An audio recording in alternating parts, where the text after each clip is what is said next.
tenemos el placer de recibir de nuevo en Radio Sefarad a Mauricio Sieleniek. Bienvenido, Mauricio.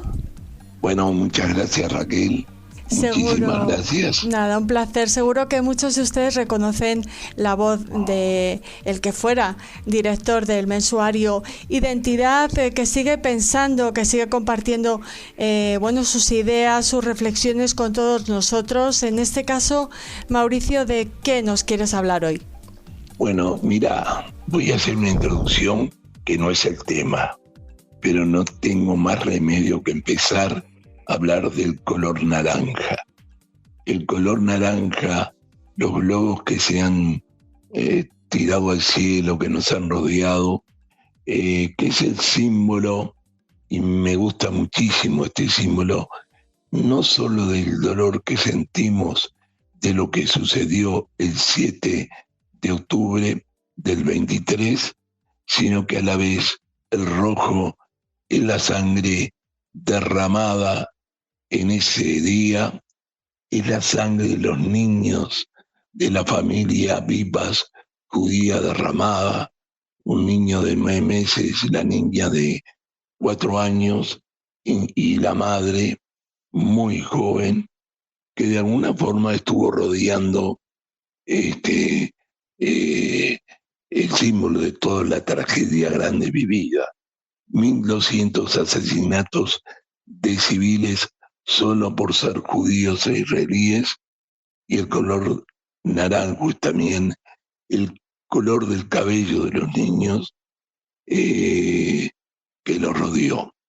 Entonces, aunque quiero dar una estructura que me parece a mí importante de este conflicto, no solo hablar de la política inmediatista, no puedo dejar de comenzar a hablar del dolor que nos produce lo del 7 de octubre y en especial esta familia, aunque no fue la única en Nir Oz, el kibutz, que sufrió esta terrible situación, que hoy el padre se mandó un discurso discutible, que en parte tiene razón en su dolor que tiene, que nunca más se va a encontrar con su señora y sus hijos.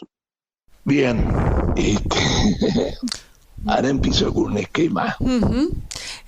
Sí. Te vas por lo que hemos podido hablar un poquito antes de grabar esta columna sonora, Mauricio, más allá del conflicto con los palestinos, quieres hablarnos de ciertas estructuras, ¿no? Para que podamos... Ahí está. Sí, mira, por ejemplo, Raquel, y a todos los amigos que se escuchan, me pareció muy importante marcar la diferencia que hay entre el Islam y el islamismo, porque tenemos una confusión que nos rodea, que para nosotros el Islam y el islamismo es casi algo semejante. Tanto se ha hablado de esto y tal es la emotividad que rodea, y yo tengo que decir una estructura que no es lo mismo, es muy diferente, y que la mayoría de los musulmanes no son islamistas. El Islam es una religión, como tantas otras que hay en el mundo. El islamismo vendría a ser una religión que desea tomar el poder, generar la muerte de la islámica a todos los herejes que no son islamistas, y tener gobierno y poder y conquistar, de ser posible, toda la parte que el Islam estuvo en la historia en estos 1.400 años, y obviamente si pueden hacer más. No toleran las diferencias y por lo tanto por la islámica matan al que no es creyente. Esta diferencia me parece que es sumamente importante para entender en qué conflicto estamos, porque el grupo Hamas es un grupo no solo terrorista, es un grupo islamista que, sumado el terrorismo con el islamismo, genera una situación más terrible.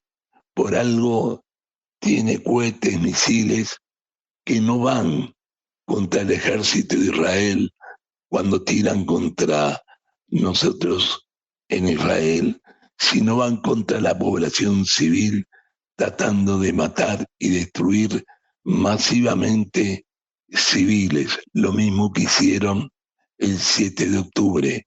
Mataron familias, mataron jóvenes en un programa de canto y de paz, mataron a familias de los kibutzim, socialistas y progresistas en su intensidad, muchos de ellos que peleaban por el entendimiento israelí-palestino. Es decir, son unos personajes sumamente difíciles. Estoy hablando del Hamas, de la Islámica, estoy hablando de otros grupos que participan junto al Islam con una ideología muy parecida. Y eso es lo que me preocupa muchísimo. Uh-huh. Sí, sobre todo que es importante aclararlo cuando nos acusan a algunos de los que defendemos a Israel o a todos de islamofobia, ¿no? Y no tiene, por supuesto, nada que ver. Mauricio, perdóname que ibas a pasar a hacer otra distinción, ¿verdad? De esas estructuras. Sí, mira, hay una cosa importante. Esta guerra que comenzó Hamas, este terrorismo que causó, tenemos que recordar que Hamas, la franja de Gaza, donde está Hamas, hace 20 años no hay un israelí, hace 20 años no hay ningún asentamiento judío, no hay ningún judío. Se le dio la libertad de hacer lo que ellos querían y construyan.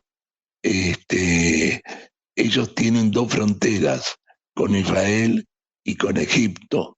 Ninguna de las dos le venía bien y se armaron en forma terrorista, un poco acompañados por la fuerza, por las armas, porque el mundo árabe, después lo vamos a ver, tiene poco de democrático y mucho que la fuerza de las armas y del poder maneja absolutamente todo. Entonces, doble dolor que tengo, que le hemos dado, seguramente equivocadamente o no, algo que jamás pensábamos, que le dimos la libertad de gobernarse y hacer lo que ellos querían, y terminamos con un mundo islamista, asesino, terrorístico, fanático, antidemocrático. Esa es la situación que hay. Pero en esta situación de enfrentamientos me hace, como podría decirte, interrogarme sobre algunas cosas que nos tenemos que interrogar nosotros y el mundo que nos rodea. En principio, el hambre que se pasa en Gaza, ¿se pasará hambre en Gaza o en los 500 kilómetros o 600 de túneles que tiene Hamas construido con cifras millonarias, costos millonarios que acá en Uruguay, por ejemplo, no podemos hacer para el transporte colectivo? No podemos hacer ni un kilómetro. Allá tienen 600 kilómetros. ¿Quién pagó esos costos? Pero aparte, cuando Israel dice que encuentra una base terrorista de Hamas en tal punto y que se vayan los gazatíes en una acción humanista muy clara, ¿por qué no les abren las puertas de los túneles para que los gazatíes se puedan refugiar? Solo Israel tiene túneles de refugio si Gaza está repleto de ellos. Entonces, de alguna forma, quiero que le vemos la protesta estoy indignado porque dejaron que se mueran cuando tenían formas de ayudarnos. Por otra parte, el costo de esos 600 kilómetros concuerda con la alta cantidad, por ejemplo, el dirigente de Hamas que estaba en Qatar, que acaba de ser hace poco, por suerte, asesinado por nosotros, los israelíes, tenía 10.000 millones de dólares de capital propio en los bancos y ninguno de los 3, 4 primeros baja de 3 a 4 mil millones de dólares de capital propio. Es decir, acá hay lo que podemos decir una corrupción enorme, porque de alguna forma me hace acordar, aunque en un grado menor, Arafat, que tenía en Francia más de $1 millón guardados, que la familia lo confirmó, seguramente tendría más, y no sé de dónde lo sacó, si era un guerrillero. Entonces, creo que hubo intereses, hubo mentiras y robos de gente en que no puedo confiar bajo ninguna circunstancia. Pues estás repasando puntos muy interesantes. Mauricio, nos quedamos sin tiempo. ¿Te gustaría añadir algo más? Mucho más. Podemos seguir la semana que viene. La verdad es que tienes toda la razón, que hay muchísimos más temas que reafirmar y que aclarar. Sí. Entonces voy a tocar el tema siguiente. Cisjordania, llamado por Samaria, también por parte de Israel, Samaria y ayúdame con el otro nombre. ¿Judea y Samaria? Judea y Samaria, sí. Judea y Samaria. Samaria, Judea y Samaria. Ahí está. En realidad, no sé cómo llamarla. Yo tengo que ser sincero y decir la verdad. Judea y Samaria es algo bíblico de miles de años atrás. Cisjordania recién se empezó a llamar de esta forma casi hace 10 años, 15 años, no recuerdo bien, en la historia. Al principio era Transjordania, después era Jordania, cuando los británicos por el 46, que tenían el imperio colonial, permitió le permitieron formar un país jordano, claro, tipo inglés, con líneas rectas que no tenían nada que ver. Y Cisjordania, después de un problema serio que tuvieron dentro de Jordania con Arafat y todo el movimiento que él dirigía, se fueron a Cisjordania. Y ahí en el año 70 pasó Israel a tomar. Cuando digo el nombre de hebreo, Judea y Samaria, no me animo a decirlo, porque para mí Judea y Samaria es reclamar lo que hace 2000 años fue historia nuestra, y yo creo que no corresponde. Pero cuando digo Cisjordania, tampoco me gusta decirlo, tampoco me gusta expresarlo, porque eso significa que hemos tomado una parte que el gobierno jordano estaba en crisis y nos permitió tomarlo. No lo quiso traer dentro de su país porque ahí estaba Arafat y un grupo de revolucionarios. Nos dejaron en la guerra del 65, 66, no recuerdo bien, nos dejaron la parte problemática cuando hicimos los acuerdos con ellos de paz que duran hasta ahora. Ellos no quieren ni reclaman Cisjordania, porque Cisjordania era un lugar oscuro, difícil, lo tenemos nosotros ahora. Bueno, y entonces, lo mismo le sucedió a Egipto, ¿no? A Sadat. Sí, con Gaza. Uh-huh.